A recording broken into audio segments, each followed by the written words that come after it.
नमस्कार दोस्तों, मैं प्रशांत बेबार बहुत बहुत स्वागत करता हूं आप सभी का काव्यशाला की इस 8वीं सीरीज़ में, इस कड़ी में जिसमें हम बात कर रहे हैं हिंदुस्तानी शायरी, हिंदुस्तानी पोइट्री पर। और कल हमने बात की थी नज़्म निगारी के साथ, तो आज भी हम नज़्म निगारी के ही टॉपिक पर आगे बढ़ेंगे और नज़्म निगारी के टॉपिक पर बात करते हुए हम आज अपनी बात को आगे बढ़ाते हैं। बहुत बहुत स्वागत सबसे पहले सभी का।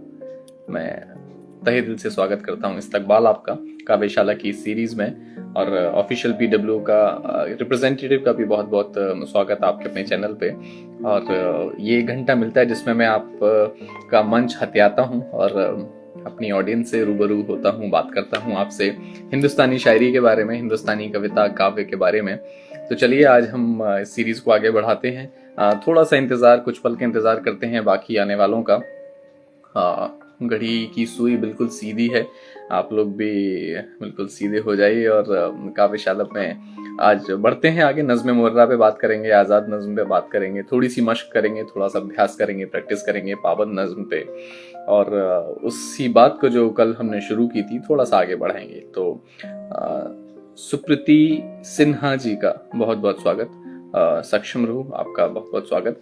कुछ नाम और कुछ शख्सियत ऐसी हैं जो लगातार, जिनको मैं नोटिस कर रहा हूं, जो हमारी काव्यशाला की सीरीज से जुड़े हैं, उनका बहुत बहुत धन्यवाद, तहे दिल से शुक्रिया कि आप लोग लगातार इस बात को सुन रहे हैं, लगातार इस सीरीज को अटेंड कर रहे हैं। तो मेरा यकीन है कि आपको शायरी में ये बहुत ही ज़्यादा मदद करेगा, और ना सिर्फ शायरी में बल्कि आपको एक काव्य पढ़ने और समझने में भी एक नई आयाम, नए दिमाग के दरीचे और नई जहन में सारी बातें आएंगी। तो इसी मेरी शुभकामनाओं के साथ हम अपने सेशन को आगे बढ़ाते हैं। आज का जो सेशन है वो हमारे और आपके बीच की बातचीत का सेशन है। आज हम थोड़ी सी प्रैक्टिस करेंगे किसी स्केल पे, तो आप सबका बहुत स्वागत है। और आप अपनी रिक्वेस्ट भी भेजिए।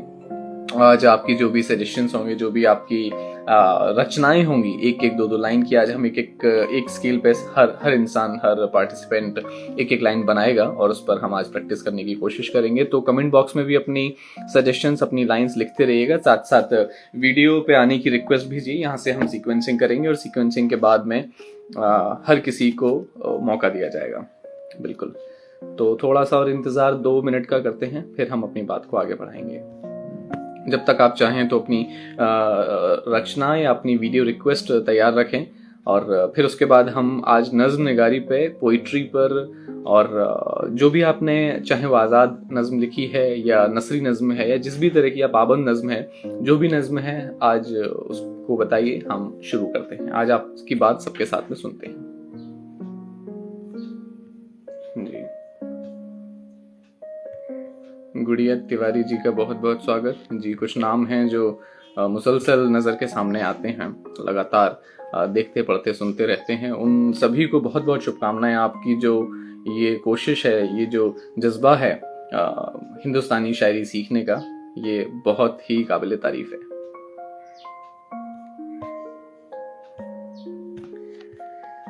अच्छा, कुछ शब्द और कुछ ऐसी बात हुई थी, मुझे थोड़ा सा फीडबैक आया।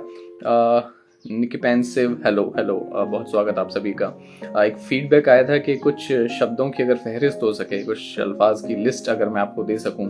तो एक एक्सरसाइज हमने की थी जिसमें हमने बात की थी सारे शब्दों के वजन निकालने की, हम ताकि उन शब्दों के वेट को एनालाइज कर सकें कि किस शब्द का कितना वजन है, और फिर उसको हमारे स्केल में और अपनी बहर में लगाकर उस पर हम प्रैक्टिस कर सकें। उसके लिए एक लंबी चौड़ी, मेरे ख्याल से शायद 100 से ज़्यादा शब्दों की हमने लिस्ट दी थी। तो जिसमें आरजू, अक्स, आशना, अफसाना, अय्यार, आशिकी, इस तरह के बहुत सारे अल्फ़ाबेटिकल ऑर्डर्स में वो वर्ड्स थे जिनकी हमने प्रैक्टिस की थी। तो चलिए आज अपनी प्रैक्टिस को हम आगे रखते हैं।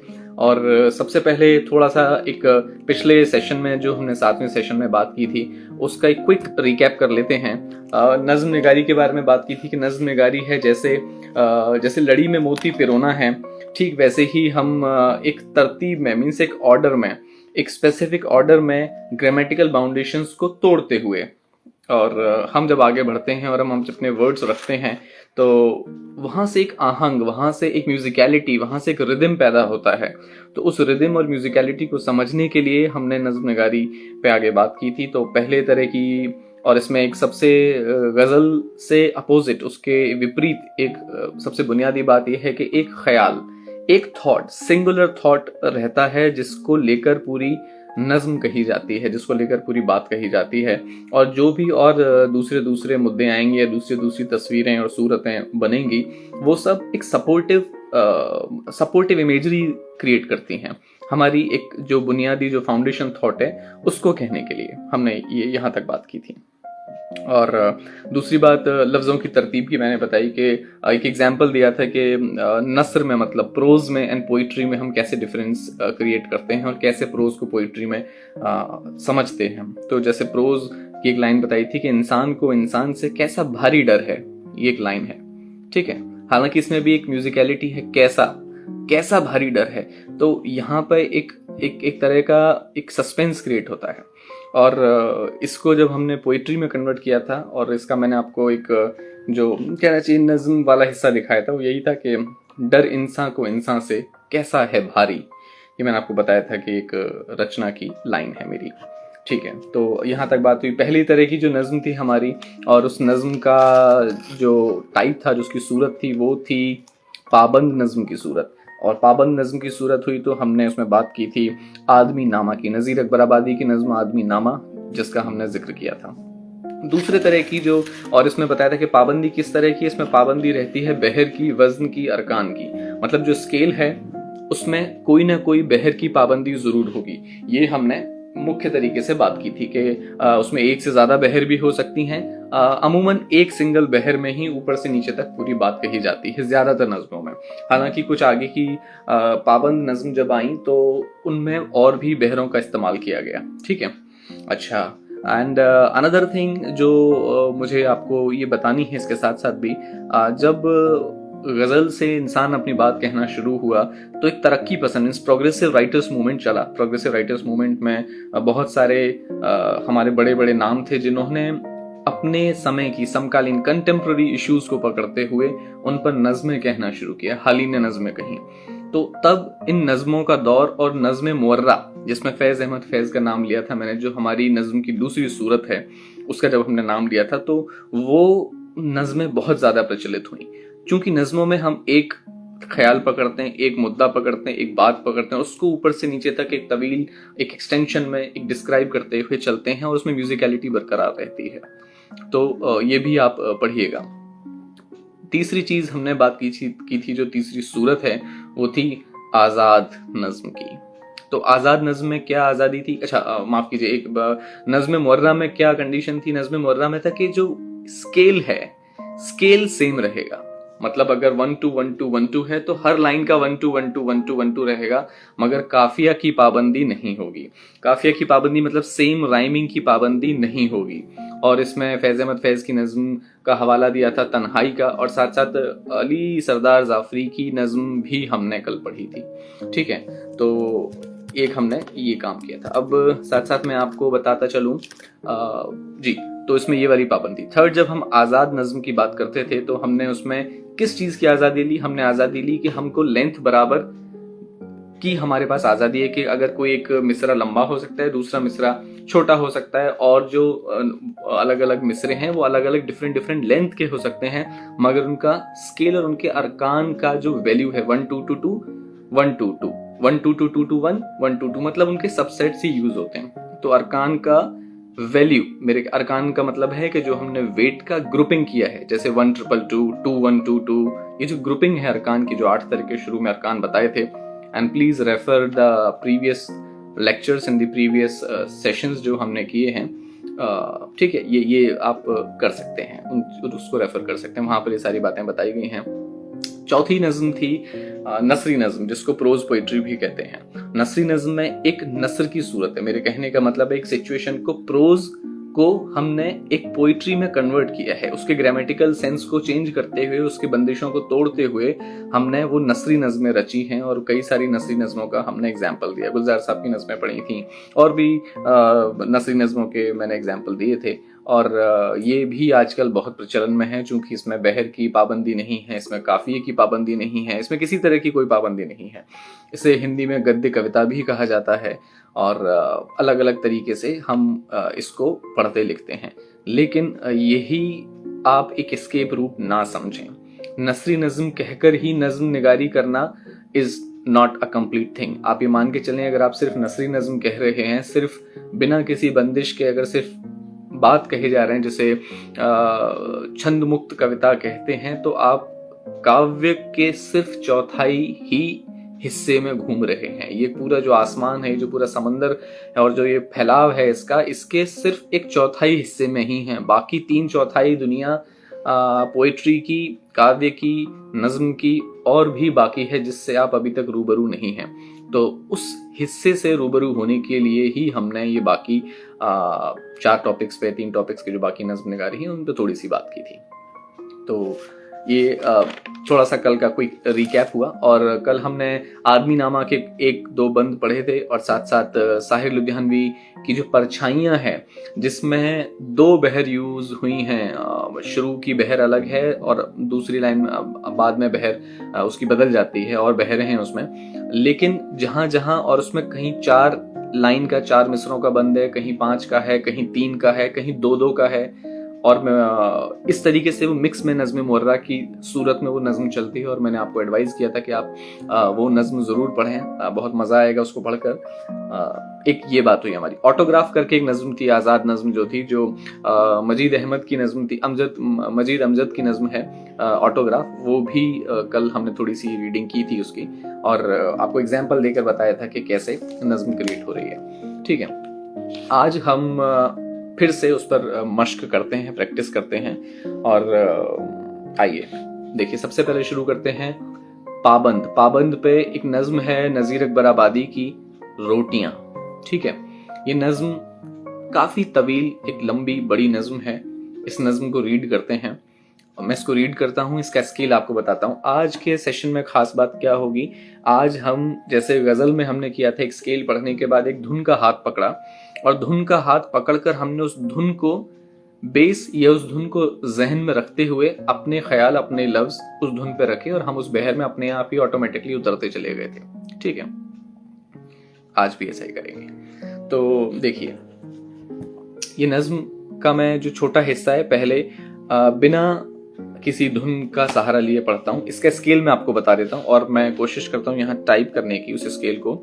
इस नज़ीर अकबर आबादी की जो नज्म है रोटियां, इसका स्केल है 2-2, देन 1-2-1-2, देन 1-1-2-2, देन 1-2-1-2 जी।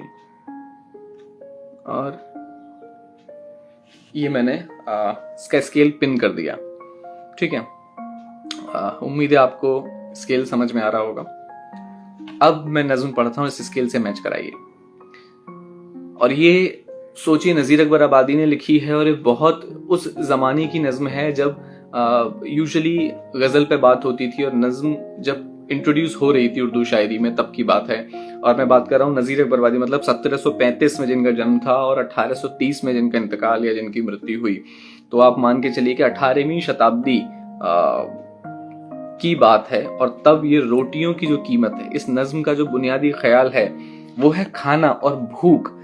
इसको रोटियों के हवाले से, उनकी सूरत के नजरिए से उनको बताया गया कि रोटी जो है, जो भूख है इंसान की, वो कैसे और कहाँ कहाँ एक्ट करती है और उसके चलते क्या क्या होता है। सुनिएगा नज्म, ठीक है? थोड़ी सी पढ़ूंगा, फिर उसके बाद हम उसको तराना या ट्यून में पढ़ेंगे। जब आदमी के पेट में आती हैं रोटियां, जब आदमी के पेट में आती हैं रोटियां, फूली नहीं बदन में समाती हैं रोटियां, आंखें परी रुखों से लड़ाती हैं रोटियां, सीने ऊपर भी हाथ चलाती हैं रोटियां, जितने मजे हैं सब ये दिखाती हैं रोटियां। पहला बंद। अब इसमें पता चला कि देखिए, जब खाना मिलता है इंसान को तो कैसे उसके मजे होते हैं, उसे हर चीज कितनी अच्छी लगने लग जाती है जब उसको वक्त से खाना मिलता है, रोटियां मिलती हैं।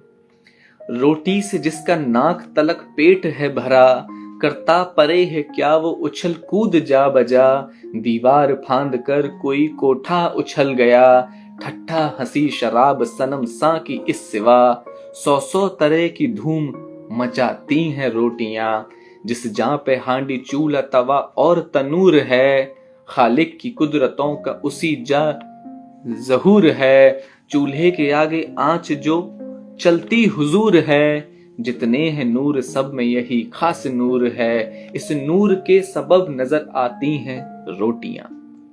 ठीक है, अब इसमें आपने जब पहला बंद सुना तो उसमें किस चीज का काफिया था? आती हैं रोटियां, क्योंकि पहली लाइन थी जब आदमी के पेट में आती हैं रोटियां। अब हैं रोटियां, दूसरी लाइन भी हैं रोटियां, तीसरी लाइन भी हैं रोटियां, लेकिन फिर रिपीटिंग साउंड क्या है? आती हैं रोटियां, समाती हैं रोटियां, लड़ाती हैं रोटियां, चलाती हैं रोटियां, दिखाती हैं रोटियां। तो आती की साउंड जो है वो राइमिंग साउंड है, मतलब वो कवाफी है, वो हम काफिया की साउंड है। दूसरा जो इसका बंद है उसमें आपने देखा कि रोटी से जिसका नाक तलक पेट है भरा आ। दूसरी लाइन का जो राइमिंग है, जो कवाफी है, वो कूद जा बजा। तीसरा उछल गया, चौथा इस सिवा आ, और फिर आखिरी में सौ सौ तरह की धूम मचाती हैं रोटियां, मतलब वो फिर से रिपीट हो रही है। तो देखा आपने नज्म किस तरीके से बंधी हुई है। अलग अलग सूरतें बताई हैं कि जब रोटियों के जब भूख और रोटी छीनने के लिए किस किस तरह की चीजें होती हैं, और सब कुछ उसी हिसाब से चलता है। इसका एक बीच का बंद पढ़ रहा हूं कि फिर पूछा उसने कहिए ये है दिल का तूर क्या, इसके मुशाहिदे में है खुलता हुजूर क्या, वो बोला सुन के तेरा गया है शऊर क्या, कश्फुल कुलूब और ये कश्फुल कुबूर क्या, जितने हैं कश्फ सब ये दिखाती हैं रोटियां। कश्फ का मतलब होता है मैनिफेस्टेशंस, मतलब जितने रिवील करना, जितने हैं कश्फ सब ये दिखाती हैं रोटियां। तो रोटियों के अलग अलग एस्पेक्ट हैं, लेकिन बुनियादी जो ख्याल है वो रोटी का ही ख्याल चलता है। ठीक है, इसका जो आखिरी बंद है, रोटी का अब अजल से हमारा तो है खमीर, रूखी ही रोटी हक में हमारे है शहद व शीर, या पतली हो वे मोटी खमीरी हो या फतीर, गेहूं जवार बाजरे की जैसी हो नजीर, हमको तो सब तरह की खुश आती हैं रोटियां। तो ये फिर से उसमें लाइन में कंक्लूड किया है। इसका जो स्केल है जो मैंने पिन किया है वही है 2-2 1-2 1-2 1-1 2-2 1-2 1-2। अब इस पे यहां तक पहुंच गए तो अब यहां पर मेरा एक अब फिर से आपको एक धुन का सजेशन है कि अब मैं आपको धुन देता हूं, और उस धुन के सहारे अब आप करेंगे। जैसे एक पहला बंद पढ़ता हूं और वो बस धुन के साथ, और आप उस धुन का सहारा पकड़ सकते हैं। जब आदमी के पेट में आती है रोटियां, ला ला ला ला ला ला ला ला ला ला ला ला ला ला, 2-2-2 1-2 1-2 1-1 2-2 1-2 1-2। जब आदमी के पेट में आती है रोटियां, फूली नहीं बदन में समाती है रोटियां, आंखें परी रुखों से लड़ाती है रोटियां, सीने ऊपर भी हाथ चलाती है रोटियां, जितने मजे हैं सब ये दिखाती है रोटियां, रोटियां रोटियां रोटियां। 2-1-2। अब रोटियां 2-1-2, इसी की जगह आदमी, आशिकी, नाज़नी, खुशनवी, ये सारे जो शब्द हैं इन सब का वजन है 2-1-2, रोटियां। ठीक है, अब इस स्केल को पकड़ के आप 1-2 लाइन कुछ जरूर इस स्केल पे लिखें। स्केल आपको मैंने पिन किया हुआ है 2-2 1-2 1-2 1-1 2-2 1-2 1-2, और इसकी धुन मैंने आपको बता दी। जब आदमी के पेट में आती है रोटियां, ला ला ला ला ला ला ला ला ला ला ला ला। अब इसी के साथ में आप चाहें तो कोई भी लाइन पकड़ सकते हैं, कोई भी, जैसे लेकिन आखिरी जो है वो रोटियां का वजन, जैसे आदमी, जिंदगी, नाजनी, एक रैंडम लाइन पढ़ रहा हूं ऐसे पे भी, ऐसे ही मैं इसी धुन में, और वो नज्म में आप यूज कर सकते हैं कहीं भी। इतने पे मुस्कुराती सो है वो भी जिंदगी, इतने पे मुस्कुराती सो है वो भी जिंदगी, कोई कहे ये कैसी पहेली है जिंदगी, कोई कहे नहीं जी सहेली है जिंदगी। वही वही स्केल है, और यही एक स्केल को यूज करके मेरी एक नज्म है जिंदगी नामा, जो नजीर अकबर आबादी साहब को समर्पित है। उनके स्केल, उनकी जमीन, उनकी नज्म निगारी को समर्पित है। तरही नज्म है एक जिंदगी नामा। तो उसी स्केल पर आप भी कोशिश कीजिए, और इस पाबंद नज्म, इस स्केल पर अगर आप एक नज्म भी लिख पाए तो ये मानिएगा कि आप पाबंद नज्म लिखना सीख रहे हैं, और वो बहुत अच्छी पाबंद नज्म आप लिख पाएंगे ये स्केल पर नज्म। ठीक है। और भी बहुत सारी लाइन हो सकती हैं, जैसे दुनिया में जो जिंदा है सो है वो भी आदमी, या कुछ भी। इस लाइन पर आप अपने शब्द बनाइए इस स्केल पर। ये सिर्फ एक सहारा है, कभी भी ये ना समझें कि धुन पे लिखना ही बहर में लिखना है। इसमें आपको बस एक मदद मिलेगी ये चेक करने के लिए कि आप बाकायदा स्केल पर हैं या नहीं। अदरवाइज आपको शब्द बा शब्द, लफ्ज द लफ्ज मिलाकर आपको देखना है कि वो वही जो 2-2 1-2 1-2 1-1 2-2 1-2 1-2 ये वाला स्केल है कि नहीं। ठीक है। अब वो आप तभी कर पाएंगे जब आपको बाकी आपके आसपास यूज होने वाले हर शब्द, हर लफ्ज का वजन पता होगा।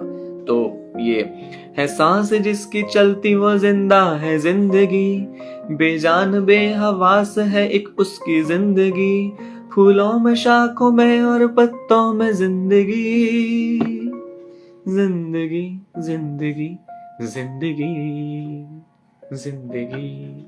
ये जिंदगी नामा मेरी नज्म है, जिसके कुछ हिस्से मैंने आपके लिए पढ़े। ठीक है। और ये पाबंद नज्म का एक एग्जाम्पल था आपके लिए।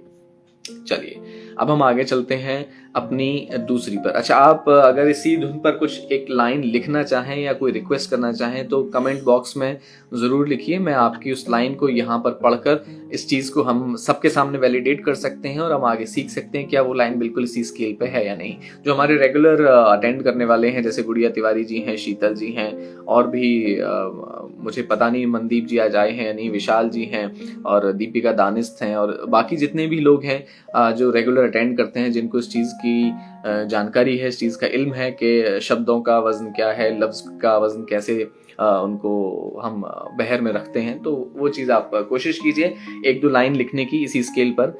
ला ला ला ला ला ला ला ला ला ला ला ला, ये धुन है। ला ला ला ला, ये गाइडिंग है बस आपके लिए, बहर में लिखने के लिए गाइडेंस है इसमें। ठीक है।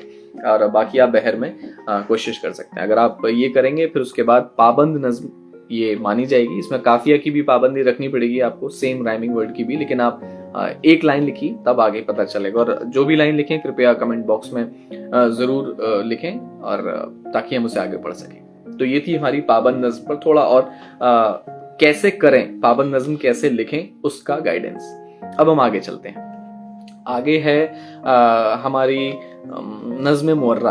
अब नज्म मुर्रा में काफिये की पाबंदी नहीं होती, ये हम पहले ही बात कर चुके हैं। ठीक है। और मैं इसके लिए एक नज्म खोलता हूं आपके लिए, एक नज्म पढ़ देता हूं।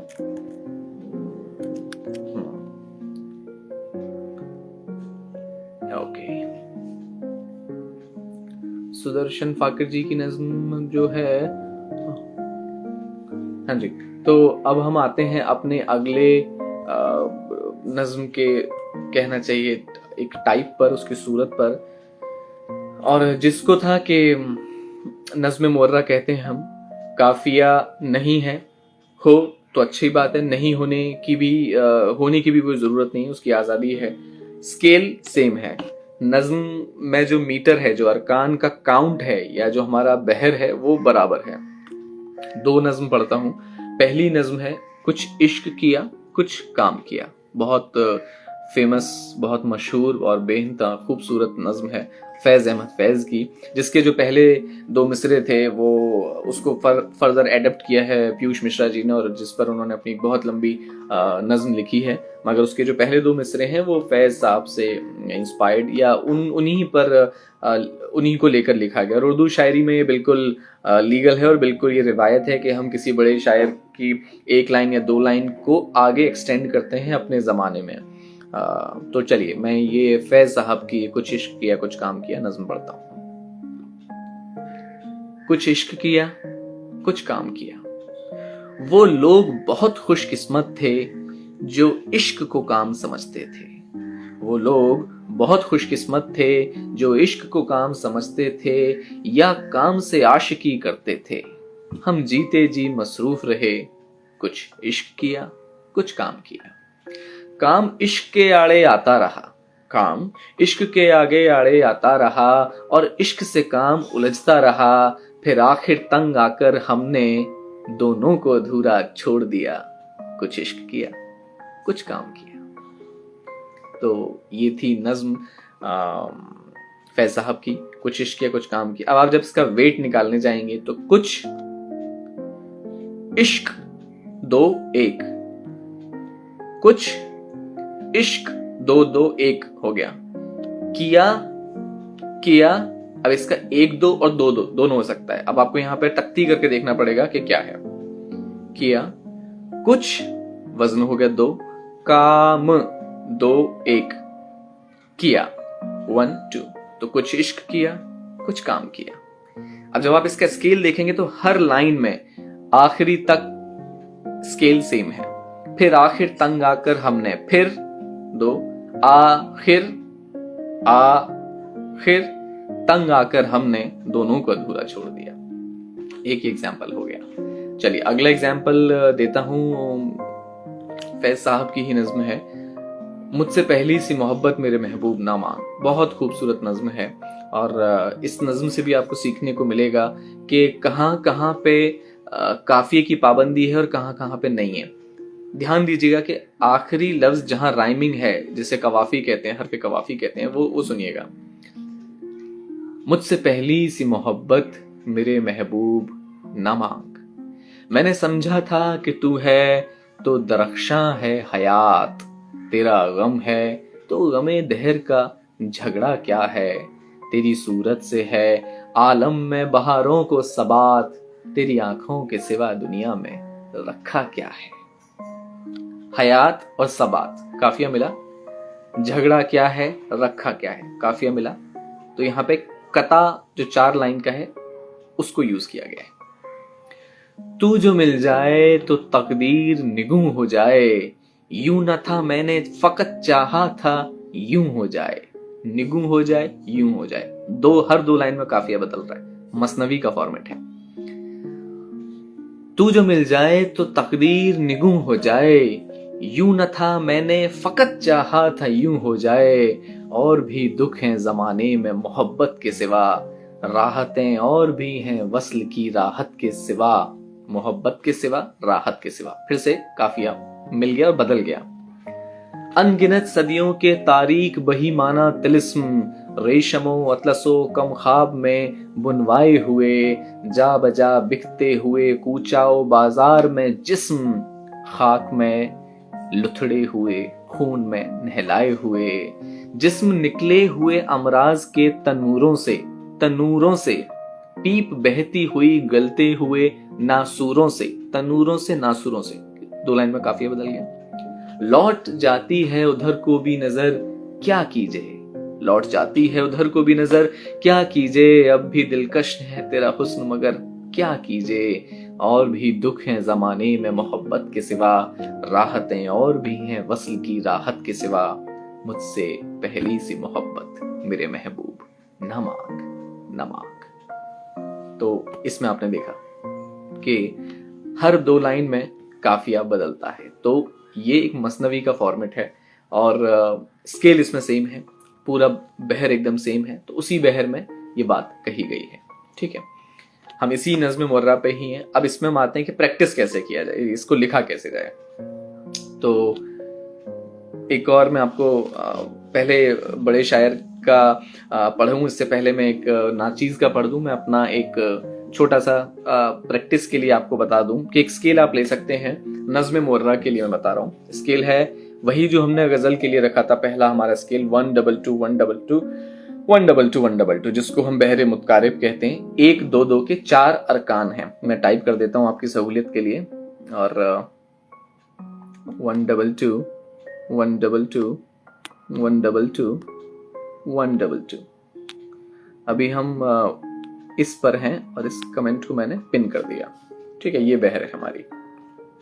इस बहर में बहुत सारी रचनाएं की गई हैं। ठीक है, बहुत सारी रचनाएं हैं। तो इसकी ट्यून है, मैंने पहले ही गजल के, अगर जिन्होंने नहीं सुना समझा है वो चौथा, पांचवा, छठवां सेशन एक बार फिर से देख लें। वहां पर इस बहर में कैसे लिखा जाए, इसकी प्रैक्टिस की जाए। बहर मुतकारिब इसका नाम है। कैसे की जाए इसको बताया गया है वहां पे। तो एक सिचुएशन पकड़िए और ये धुन समझिए, 1 2 2 1 2 2 1 2 2। इसमें अल्लामा इकबाल का जो बहुत आला एक रचना है कि सितारों के आगे जहां और भी है, सितारों के आगे जहां और भी है, अभी आ नीचे भी ऊपर, अभी इश्क इश्क के इम्तिहान और भी है। 1 2 2 1 2 2 1 2 2 1 2 2। यही स्केल है। आप चाहें तो ये धुन पकड़ सकते हैं, आप चाहें तो और भी दूसरी कोई धुन है वो पकड़ सकते हैं। और उसमें एक सिचुएशन पकड़िए और सिचुएशन को रखते हुए एक नज्म लिखने की आप बिल्कुल कोशिश करते हैं। और मैं एक छोटा सा एग्जांपल देता हूँ, एक रफ ताज़ा एग्जांपल है एकदम कल रात का। अच्छा, ताज़ा से एक बात याद आई कि एक क्वेश्चन है, आप सब कमेंट बॉक्स में बताइए। 2 शब्द हैं, ताज़ा और एक है ताज़ी। ताज़ी सब्जी और ताज़ा फल, तो कौन सा सही है? ऑप्शन ए ताज़ा, ऑप्शन बी ताज़ी, ऑप्शन सी दोनों, और ऑप्शन डी पता नहीं। तो ए बी सी डी जल्दी से कमेंट बॉक्स में टाइप कीजिए और बताइए कि कौन सा लफ्ज का इस्तेमाल सही है, ताज़ा, ताज़ी, दोनों या पता नहीं। ए बी सी डी जल्दी से कमेंट बॉक्स में टाइप कीजिए। फिर मैं अपनी बात को आगे बढ़ाता हूँ। और साथ साथ ये थोड़ी थोड़ी कुछ कुछ छोटी छोटी जो आम गुफ्तगू की, बातचीत की, हिंदुस्तानी शायरी की, हिंदुस्तानी भाषा की जो छोटी मोटी टिप्स हैं हम देते चलेंगे, आगे बढ़ते चलेंगे। जी बताइए जल्दी से कमेंट बॉक्स में। ताज़ा सही शब्द है, ताज़ी सही शब्द है, लफ्ज है, या दोनों सही हैं या पता नहीं? जल्दी जल्दी जल्दी बताइए, कमेंट बॉक्स में टाइप कीजिए ए बी सी या डी। डी शीतल का कहना है पता नहीं। ये बहुत अच्छा ऑप्शन है वैसे। अच्छा, पूजा जी का कहना है ताज़ी सही है। ओके, वैसे ये तो ताज़ी ताज़ी बात है ना, ये ताज़ी सब्जी है। तो और जल्दी जल्दी बाकी जो भी लोग हैं वो टाइप कीजिए। अभी तो सिर्फ 2 ही लोगों के जवाब आए, बाकी लोग टाइप कीजिए, जल्दी जल्दी बताइए, फिर हम आगे चलते हैं। ताज़ा, ताज़ी, दोनों या पता नहीं? इंटरेस्टिंग है, आपको जानकर मजा आएगा। दोनों, काव्य प्रिया का कहना है दोनों। और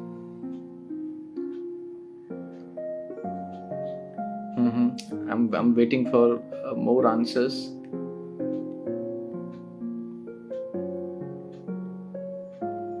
जी, कोई और है जो कुछ और, किसी का जवाब कोई और कुछ कहना चाहता है?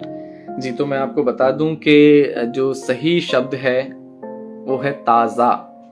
ताज़ी गलत शब्द है। सब्जी ताज़ा होती है, ताज़ी नहीं। अब चूंकि सब्जी है तो हमें ऐसा लगता है कि हम ताज़ी लगा दें, मगर जो सही शब्द है वो ताज़ा है। ठीक है, ताज़ा, नॉट ताज़ी। और ठीक है, सक्षम रूह का कहना है ताज़ा। जी बिल्कुल बिल्कुल बिल्कुल, वही सही शब्द है। ठीक है, तो आप ये बात ध्यान रखें कि ताज़ी गलत शब्द है। ठीक है, तो जब भी यूज करें तो ताज़ा इस्तेमाल करें। हाँ, तो अच्छा, किसी का आया है कि भले दिनों की बात थी, भली सी एक शक्ल थी। हाँ हाँ बिल्कुल जी, अहमद फराज साहब की बहुत ही उम्दा और बहुत ही अच्छी नज्म है ये।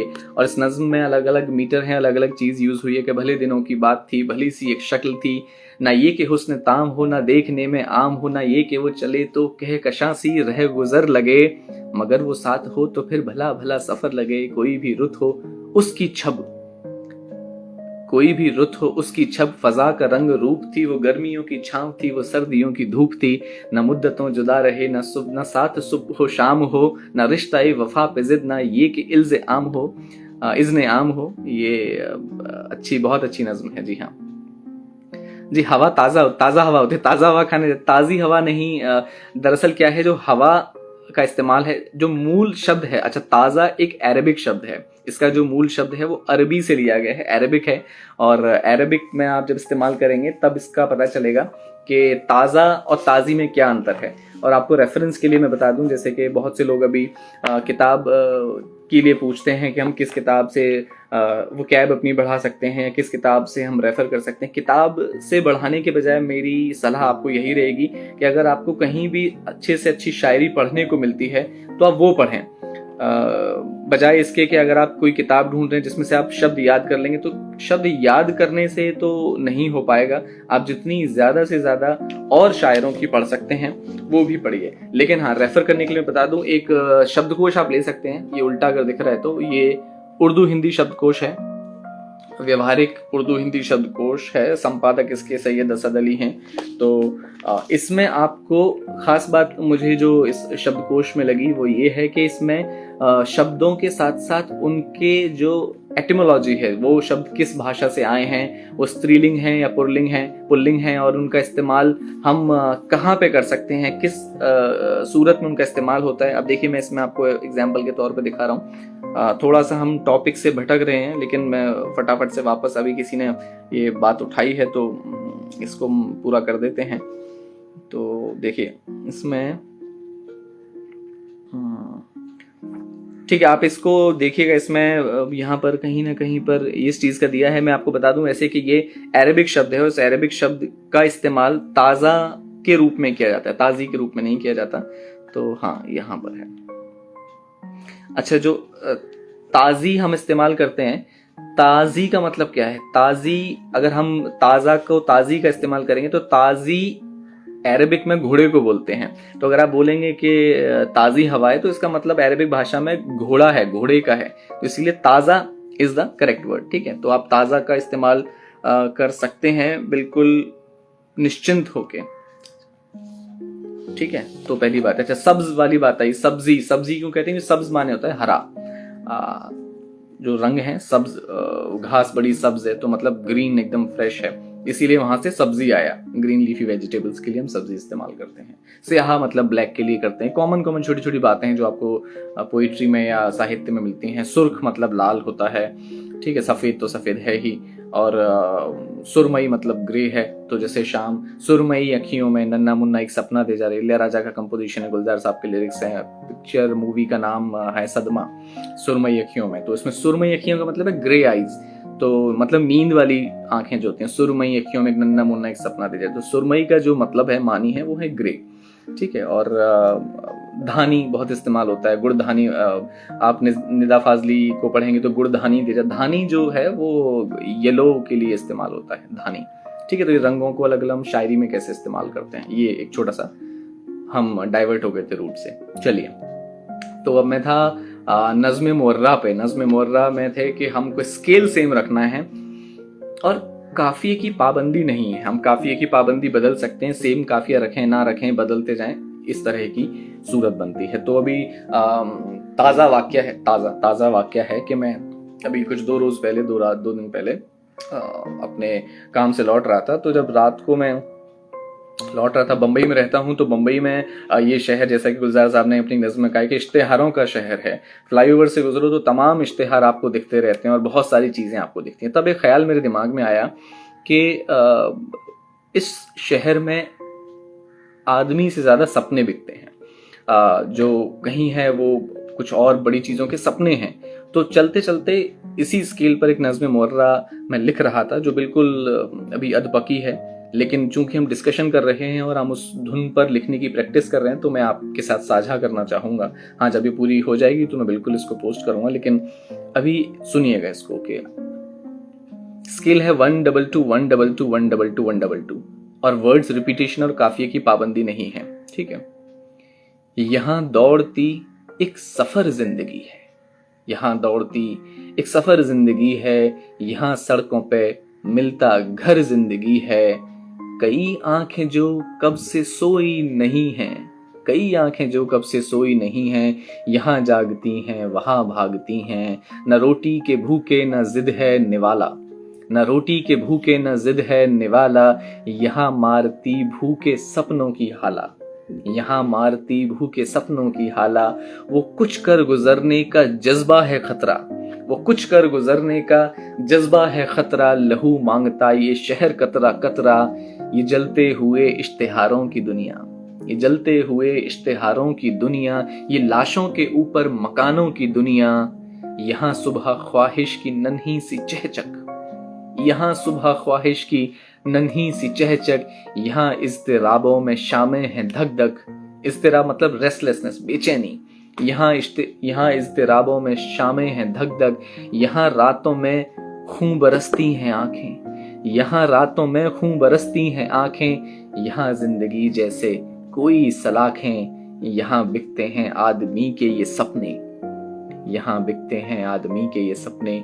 यहाँ फुटपाथ पे मिलते अपने, कुछ दूरी कुछ अपने। ये एक रफ थी जो मैं बस चार पांच लाइन दिमाग में आ रही थी। जो थॉट एक था कि यहाँ पे सपने बिकते हैं, ये सपने हैं जो यहाँ बेचे जा रहे हैं और सपनों के लिए ही इंसान मरता है। यहाँ भूख प्यास किसी की जिद नहीं है, यहाँ कुछ कर गुजरने की जिद है तो कुछ अपने सपनों को पूरा करने की। ये एक बुनियादी ख्याल है। इस बुनियादी ख्याल को पूरा करने के लिए अलग अलग सूरतें, अलग अलग सिचुएशंस हैं जो ली गई हैं और अलग अलग एग्जाम्पल्स में उसको लिखा जा सकता है, लेकिन स्केल हर लाइन का वही है। कितने सारे कहीं रिपीटिंग वर्ड्स आए हैं, कहीं नहीं आए, लेकिन स्केल एक है। देखिए अब स्केल एक कैसे मैच कराएंगे, धुन पर सुनिए। इसके दो धुन हो सकती हैं। जैसे पहली मैंने बताई थी कि ये दौलत भी ले लो, ये शोहरत भी ले लो, भले छीन लो मुझसे मेरी जवानी। ये एग्जैक्टली वही स्केल है। ठीक है। या फिर दूसरे स्केल ये भी है, मेरे सपनों की रानी कब आएगी तू। ये भी एक स्केल है, बिल्कुल सेम। इसी 122 के लिए ये दूसरी धुन है। तीसरी धुन है, मोहब्बत की झूठी कहानी पे रोए। आप इस धुन को पकड़ लीजिए। या फिर चौथी धुन, सितारों के आगे जहां और भी है अभी इश्क के इम्तिहान और भी है। आप इसमें से कोई भी धुन पकड़िए और उसमें फिर मैच कराइए। आपको अगर एक भी शब्द इधर उधर मिलेगा, इसका मतलब है कि वो नज्म में, इस नज्म मुर्रा से बाहर है। ये दौलत भी ले लो से शुरू करते हैं और उसी पर चेक करते हैं। यहाँ दौड़ती एक सफर जिंदगी है, ये दौलत भी ले लो, ये शोहरत भी ले लो। यहाँ दौड़ती एक सफर जिंदगी है, यहाँ सड़कों पे मिलता घर जिंदगी है। मैच कर रहा है। दूसरा, कई आंखें जो कब से सोई नहीं है, यहाँ जागती है वहां भागती है। मैच कर रहा है। इसका मतलब है कि नज़्म मुर्रा की सूरत को सेकंड टाइप की जो हमारी कैटेगरी है उसमें लिखने के लिए हम एक बुनियादी ख्याल पकड़ें, एक स्केल पकड़ें, लेकिन जरूरी नहीं है कि हम काफिया मैच कराएं और हम आगे तक बढ़ सकते हैं, आगे तक लिख सकते हैं। ठीक है। चलिए, तीसरी हो गई आजाद नज्म। अच्छा, इसमें नज़्म मुर्रा में भी जो परछाइयां हैं, परछाइयां का मैंने कल स्केल बताया था आपको। अगर किसी को याद है तो वो स्केल था 122 1122 1212 और आखिरी में 22, जिसको हम ऑप्शनल 112 के नाते भी पढ़ सकते हैं। ये जो स्केल है 122 ये वाला, ये 1212 वाला जो स्केल है, ये बहुत ही फेमस है और इस पर निदा फाजली साहब की बहुत सारी रचनाएं हैं। मैं आपको आपने एक बहुत खूबसूरत गजल का मतलब सुना होगा कि कभी किसी को मुकम्मल जहां नहीं मिलता, कहीं जमी तो कहीं आसमान नहीं मिलता। निदा फाजली की है कि कभी किसी को मुकम्मल जहां नहीं मिलता, कहीं जमी तो कहीं आसमान नहीं मिलता। इसको अगर आप मैच कराएंगे तो इसकी धुन वही है जो मैं आपको पढ़ देता हूँ। और इस पे दुष्यंत कुमार का भी जो एक फेमस गजल है कि कहाँ तो तय था चरागा हर एक घर के लिए, कहाँ चराग मयसर नहीं शहर के लिए। दुष्यंत कुमार। इसी स्केल पर, मतलब इसी धुन पर हम मैच करा के देख सकते हैं निदा फाजली। कभी किसी को मुकम्मल जहां नहीं मिलता, मैच कर रहा है। कभी किसी को मुकम्मल जहां नहीं मिलता, कहीं जमीन तो कहीं आसमान नहीं मिलता। ठीक है, और बहुत सारे हैं जो इसी स्केल पर लिखे गए हैं। और जैसे सफर में धूप तो होगी तो चल सको तो चलो, सभी है भीड़ में तुम भी निकल सको तो चलो। अगेन निदा फाजली। इसी स्केल पर आपको साहिर साहब की जो नज्म है जिसका उन्वान है परछाइयां, उसका स्केल बिल्कुल यही है सेम। कल मैंने इसका एक बंद पढ़ा था, आज उसको इस स्केल पर गाकर देखते हैं क्या ये बिल्कुल स्केल पर है।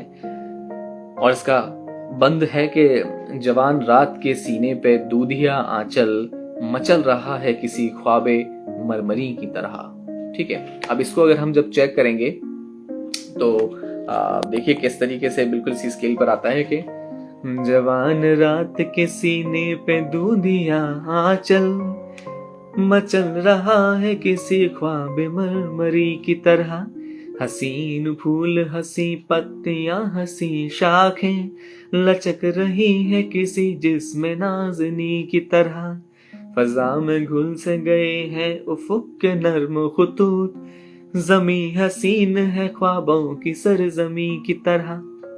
बिल्कुल बराबर है। इसका मतलब इसकी जो बहर है, अगर आप इस बहर में, इस जमीन पर, इस बहर में कुछ लिखना चाहें तो आप इस धुन को एज ए गाइडेंस पकड़ सकते हैं और उसके बाद अपनी रचनाएं लिख सकते हैं। इसमें आप अगर काफिया मिलाएंगे तो आपकी पाबंद नज्म हो जाएगी। अगर आप इसमें राइमिंग वर्ड्स नहीं मिलाते हैं, जैसे इसमें देखिए पहला जो मिसरा था वो दूधिया आंचल, दूसरा था की तरह, तीसरा था शाखें, चौथा नाजनी की तरह, तो कहीं है कहीं नहीं है, पांचवा है नर्म खुतूत, फिर है सरजमी की तरह, कहीं मिलता है कहीं नहीं मिलता। तो यहां पर मैच होती है बात। ठीक है, और देखो मैम तीसरा बंद पढ़ रहा हूं इसी का। इन्हीं के साए में फिर आज दो धड़कते दिल, खामोश होठों से कुछ कहने सुनने आए हैं, न जाने कितनी कशाकश से कितनी काविश से, ये सोते जागते लम्हे चुरा के लाए हैं। मैच कर रहा है।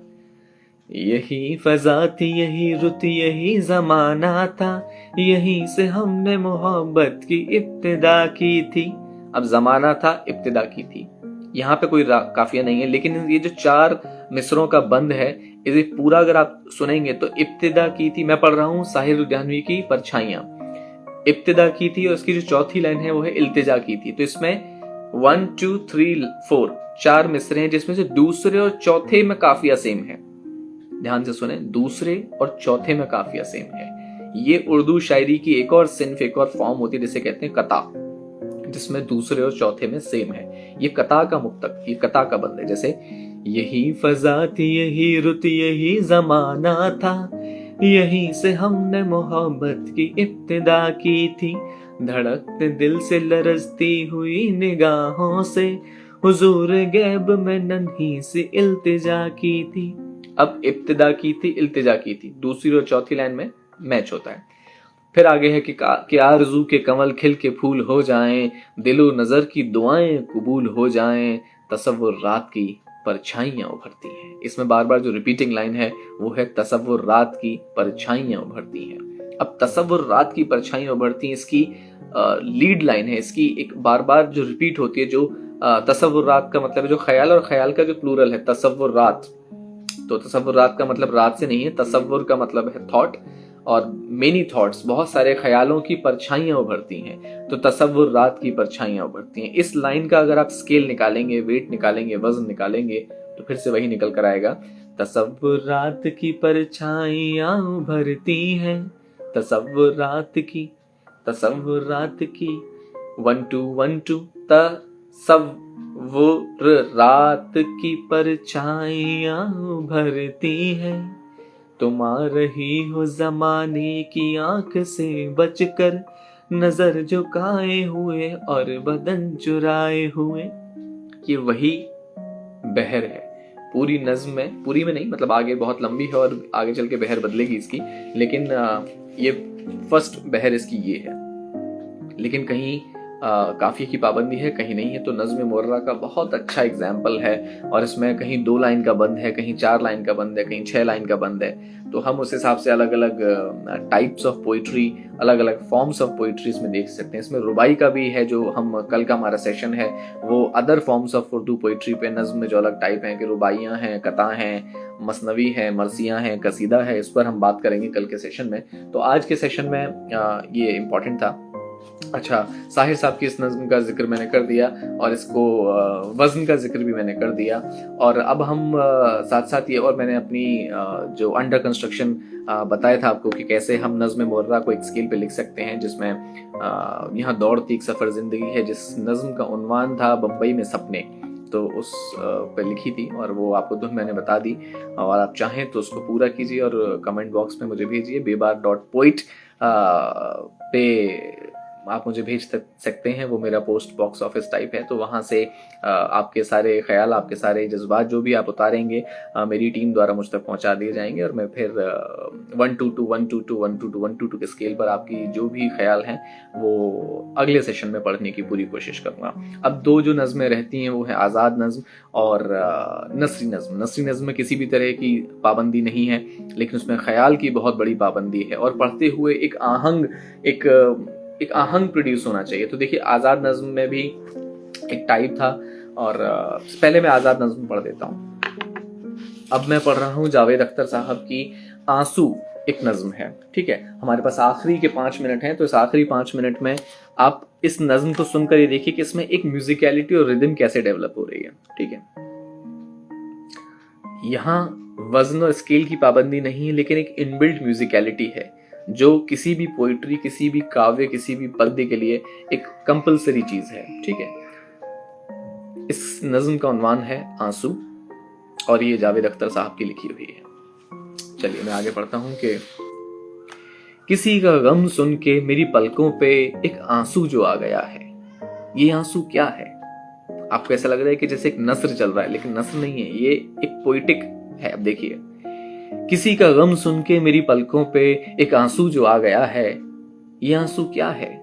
ये आंसू क्या एक गवाह है मेरी दर्दमंदी का, मेरी इंसान दोस्ती का? ये आंसू क्या एक सबूत है मेरी जिंदगी में खुलूस की एक रोशनी का? ये आंसू क्या है? ये बता रहा है कि मेरे सीने में एक हसास दिल है, हसास संवेदनशील, कि मेरे सीने में एक हसास दिल है, जिसने किसी की दिलदोज दास्तां जो सुनी तो सुन के तड़प उठा है, पराए शोलों में जल रहा है, पिघल रहा है। मगर मैं फिर खुद से पूछता हूं, ये दास्तां तो अभी सुनी है, ये आंसू भी क्या अभी डला है? ये आंसू क्या मैं समझूं? ये आंसू क्या मैं ये समझूं पहले कहीं नहीं था? मुझे तो शक है कि ये कहीं था। ये मेरे दिल और मेरी पलकों के दरमियां एक जो फासला है, जहां ख्यालों के शहर जिंदा हैं, जहां ख्वाबों की तुरबतें हैं, जहां मोहब्बत के उजड़े बागों में तलखियों के बबूल हैं, और कुछ नहीं, जहां से आगे हैं उलझनों के घनेरे अंधेरे, घनेरे जंगल।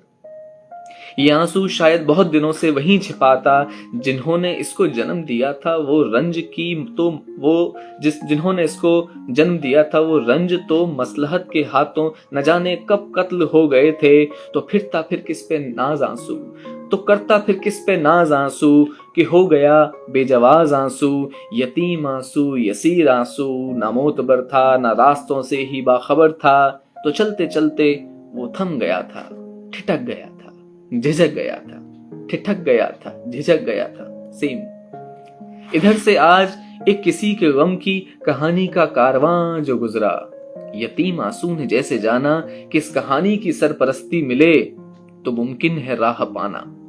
तो एक कहानी की उंगली थामे उसी के गम को रुमाल करता, उसी के बारे में झूठे सच्चे सवाल करता, ये मेरी पलकों तक आ गया है। यहाँ सुन, ये नज्म थी जावेद अख्तर साहब की। तो आपने इस नज्म में देखा कि कहीं पर इनबिल्ट स्केल यूज है और कहीं पर स्केल का सब स्केल यूज किया गया है। तो ये बहुत अच्छा एग्जाम्पल है नज्म का, आज़ाद नज्म का। और अब जब हम आते हैं बात नसरी नज्म कहने पर कि जिसमें स्केल की पाबंदी नहीं है, बहर की पाबंदी नहीं है, लेकिन फिर भी एक इनबिल्ट आहंग, एक इनबिल्ट रिदम, एक इनबिल्ट म्यूजिकलिटी, एक इनबिल्ट एक जो काव्य का रस है वो होना जरूरी है। और ख्याल की पाबंदी बहुत बड़ी है। उस ख्याल की पाबंदी के चलते ही हम एक छोटी सी नज्म पढ़ता हूं अपनी। मेरी एक नज्म है जिसका उन्वान है मौत। सुनिएगा ये मौत क्या नज्म है, और फिर इसको मैं आगे, आप छोटी सी नज्म है तो इसे एक्सप्लेन भी कर सकता हूं।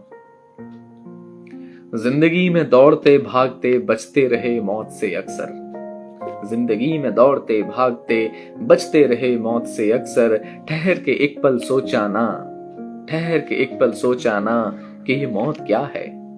जाती सांसों का सिलसिला है या आजाद रूहों की कड़ी है, हिज्र है जमीन से छूटते जिस्म का या वस्ल है आसमानी तिलिस्म का, गम है छूटते खुलूस का या जश्न है माजी बनते जुलूस का। एक ठहरे वक्फे में खला में जज्ब होता धुआं है या कुंदन बनी रूह की जिला है। ये मौत है क्या, ये मौत है क्या। अब इसमें एक इनबिल्ट स्केल है जो यूज हुआ है, और आपने नोटिस किया कि जब हम इसे पढ़ रहे थे तो एक राइमिंग आती है और कहीं ना कहीं म्यूजिकलिटी डेवलप होती है। तो इसी का लास्ट एग्जाम्पल, आखिरी 2 मिनट और एक नज्म पढ़कर मैं इस बात को यहाँ पर मुकम्मल करूँगा और कंप्लीट करूँगा, और उसके साथ ही आप सभी को अगले सेशन के लिए दावत दूंगा कि आप आएँ और अपनी अपनी नज़में, अपनी अपनी कविताएं, अपनी अपनी रचनाएं हमारे साथ पढ़ें। वो रचनाएं चाहे नज़्म की पाबंदी, पाबंद नज़्म की सूरत हो, नज़्म मुर्रा हो, आज़ाद नज़्म हो, या फिर नसरी नज़्म हो, किसी भी तरह की नज़्म, किसी भी तरह की कविता, किसी भी तरह का गीत आपको हम अगले सेशन में पढ़ने के लिए यहाँ से कोशिश करेंगे आपको जोड़ें। और ये आपके लिए एक बहुत अच्छा मौका है कि आप अगर स्केल पे लिख सकते हैं तो बहुत खूबसूरत बात है, और अगर नहीं तो फिर उसमें एक आहंग और एक प्रैक्टिस करनी है आपको कि कैसे म्यूजिकलिटी लानी है। ठीक है। और अभी एक नया साल आया और इसी के साथ अब आप थोड़े से ज़हीन और स्केल को समझ रहे हैं, तो एक मैं अपनी नज़्म है वक्त का मुसाफिर, वो नज़्म पढ़कर इस सेशन को कंक्लूड करता हूँ। वक्त का मुसाफिर एक नज़्म है जिसमें मैं ये कहता हूँ कि हम सिर्फ डिस्टेंस में ट्रैवल नहीं करते, मतलब शहर राहें पकड़ कर ट्रैवल नहीं करते, बल्कि हम वक्त में भी ट्रैवल करते हैं। We travel in the cities of time as well.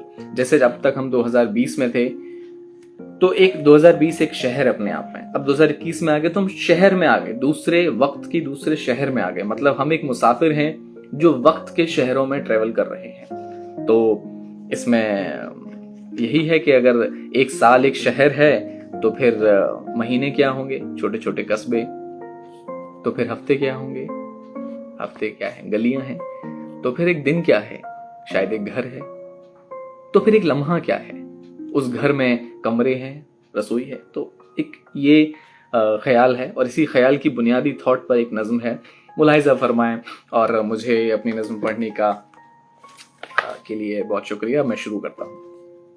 हम सब जो यूं बढ़ रहे हैं एक नए वक्त में चल रहे हैं, हम सब जो यूं बढ़ रहे हैं एक नए वक्त में चल रहे हैं, आगे बढ़ने में माहिर हैं कि हम सब एक मुसाफिर हैं, आगे बढ़ने में माहिर हैं कि हम सब एक मुसाफिर हैं। सिर्फ गली शहर या राहों के नहीं, यूं कि वक्त की पगडंडी पे भटक रहे हैं सैयारे से, कुछ जीते से कुछ हारे से। घड़ी के कांटों का अलग फसाना, घड़ी के कांटों का अलग फसाना, बस गोल गोल है चलते जाना। जो बीत गई सदियां वो मानो जैसे छोड़ा शहर पुराना, एक मुसाफिर हार न माना फिर नया साल है नया ठिकाना। एक मुसाफिर हार न माना फिर नया साल है नया ठिकाना। जैसे राही अपनी राह पकड़, जैसे राही अपनी राह पकड़, बस शहर बदलता जाता है, वैसे ही ये शहर साल का हर साल बदलता जाता है, वैसे ही ये शहर साल का हर साल बदलता जाता है। इन वक्त के शहरों में कस्बे महीनों के नाम हैं, कहीं सर्दी की धूप है सेकी, कहीं गर्मी में खाए आम है। जब इन महीने वाले कस्बों में कोई हफ्ते वाली गली आ जाए तो नुक्कड़ पे खड़े खड़े हफ्तों का हाल पूछना। कितने हफ्ते रोके काटे, कितने ख्वाब मिलके बांटे, इन सबका हिसाब पूछना। हर गली हर नुक्कड़ पे बसा एक दिन नाम का घर होगा।